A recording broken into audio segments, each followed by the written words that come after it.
Hi, mayong ah, buntag sa tanan or afternoon or evening. Thank you for watching this video. Katahin ko lang yung kinanta namin last Monday, no. Kay Buti ng Diyos. It's a very, wonderful song na like ko. Kasi bago lang din talaga to na song para sa akin, pero actually matagal na siya. Pero pa sa akin bago.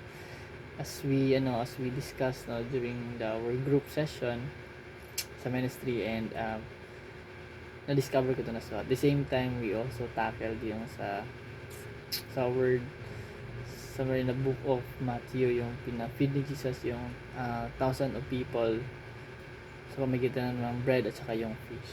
At sa napakaganda pong miracles nang natutunan ko doon is pag may problems tayo, hindi pala tayo agad hanap ng solusyon na sa atin lang, kundi same time i-lay down mo natin kay God. So yun yung best lesson na natutunan. So kung alam niyo song, no, Kay Buti ng Diyos, pwede niyo akong samahan.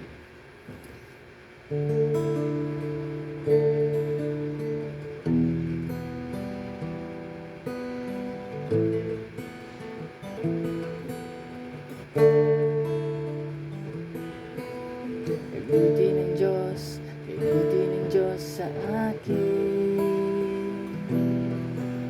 Kay buti ng Diyos, kay buti ng Diyos sa iyo. Kay buti ng Diyos, kay buti ng Diyos sa Kanya. Kay buti ng Diyos, kay buti ng Diyos sa lahat. Palakpak ang kamay at ikaw ay kaway, sabayan ng indah at sumayaw-sayaw.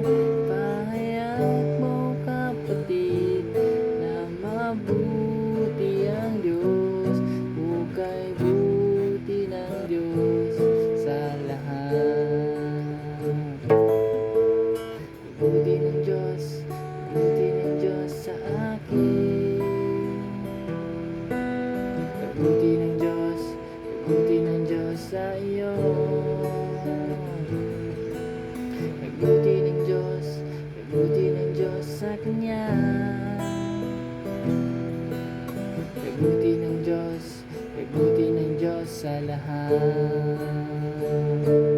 Palakpak ang kamay at ikaw ay kaway, sabayan ng indang at